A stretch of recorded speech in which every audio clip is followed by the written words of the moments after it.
नमस्कार, घटना चक्र बुक वीडियो में आपका हार्दिक स्वागत है।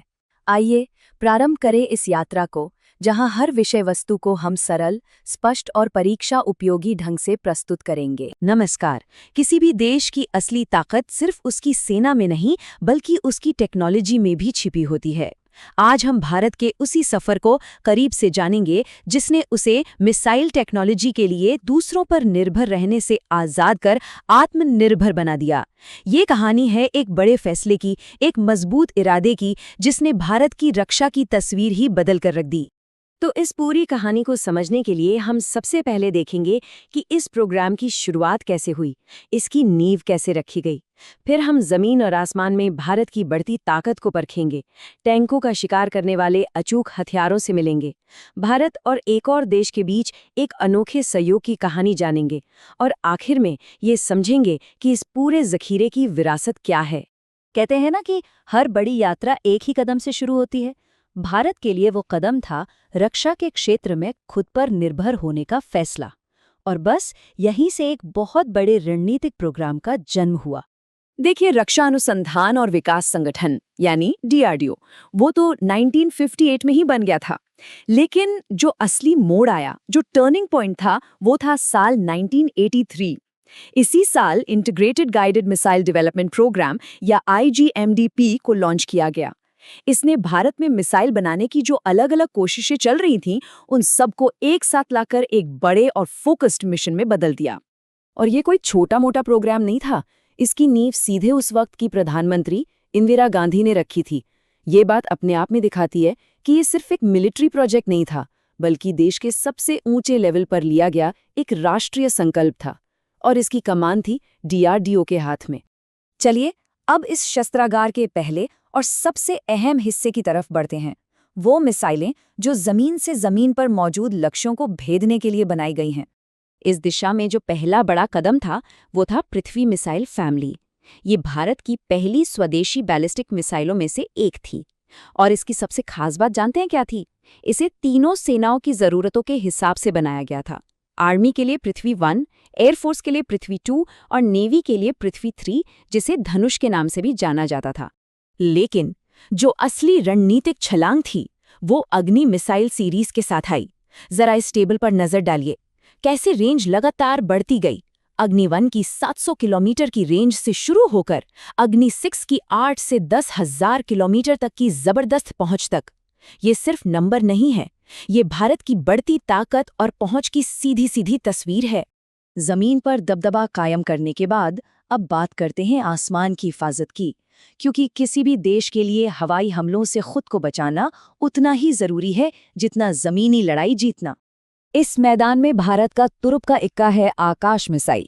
ये जमीन से हवा में लगभग 30 किलोमीटर की दूरी तक किसी भी खतरे को खत्म कर सकती है। और इसकी सबसे बड़ी ताकत है इसका मोबाइल लॉन्चर। इसका मतलब ये है कि इसे कहीं भी और बहुत तेजी से तैनात किया जा सकता है। इसी वजह से इसकी तुलना अक्सर अमेरिका के मशहूर पैट्रियट मिसाइल सिस्टम से की जाती है। IGMDP का एक और जरूरी हिस्सा थी त्रिशूल मिसाइल। इसे कम दूरी पर हवाई खतरों से निपटने के लिए बनाया गया था। हालांकि ये प्रोजेक्ट 2008 में पूरा हो गया, लेकिन इससे जो टेक्नोलॉजी और जो अनुभव मिला, उसने भविष्य के एयर डिफेंस सिस्टम के लिए एक बहुत मजबूत नींव तैयार कर दी। अब बात करते हैं एक ऐसे खास शिकारी की, जिसे जमीनी जंग के सबसे बड़े खतरों में से एक यानी दुश्मन के टैंकों को तबाह करने के लिए डिजाइन किया गया है। और इसके काम करने का तरीका बड़ा ही दिलचस्प है। इस प्रोग्राम का एक और सितारा है नाग मिसाइल, जो अपने एक बहुत मशहूर सिद्धांत के लिए जानी जाती है, और वो सिद्धांत है दागो और भूल जाओ। तो इस दागो और भूल जाओ का मतलब क्या है? इसका मतलब बहुत सीधा है। एक बार ऑपरेटर ने 4 किलोमीटर की रेंज से इस मिसाइल को दाग दिया तो उसका काम खत्म। उसे मिसाइल को गाइड करने की जरूरत नहीं है। मिसाइल इतनी स्मार्ट है कि वो खुद अपने टारगेट को ढूंढकर उसे नष्ट कर देती है। ये एक असली गेम चेंजर है, क्योंकि इससे हमारे सैनिक फौरन सुरक्षित जगह पर जा सकते हैं या फिर अगले टारगेट पर फोकस कर सकते हैं। अब हम IGMDP के मूल दायरे से थोड़ा बाहर आते हैं और एक ऐसी मिसाइल पर फोकस करते हैं जो आज भारतीय शस्त्रागार की शान है। ये मिसाइल भारत और रूस के बीच दोस्ती और सहयोग का एक बेहतरीन नमूना है। इसका नाम है ब्रह्मोस और इसका नाम ही इसकी पूरी कहानी कह देता है। ब्रह लिया गया है भारत की नदी ब्रह्मपुत्र से और मोस लिया गया है रूस की नदी मॉस्कवा से। ये नाम ही दोनों देशों की साझेदारी का प्रतीक है। और यही है ब्रह्मोस की सबसे बड़ी पहचान, इसकी रफ्तार। ये आवाज की रफ्तार से लगभग 3 गुना ज्यादा तेज है। सोचिए, इतनी जबरदस्त स्पीड दुश्मन को संभलने या जवाब देने का मौका ही नहीं देती। और यही चीज इसे दुनिया की सबसे खतरनाक क्रूज मिसाइलों में से एक बनाती है। तो इस पूरे सफर के आखिर में आइए अब इन सारे मिसाइल विकास कार्यक्रमों के असर और उनकी विरासत को समझते हैं। आखिर इन सब से देश को मिला क्या? अगर हम इसे संक्षेप में देखें तो भारत ने छोटी दूरी से लेकर एक महाद्वीप से दूसरे महाद्वीप तक मार करने की क्षमता हासिल कर ली। आसमान की हिफाजत के लिए एक मजबूत और मोबाइल सुरक्षा कवच बना लिया।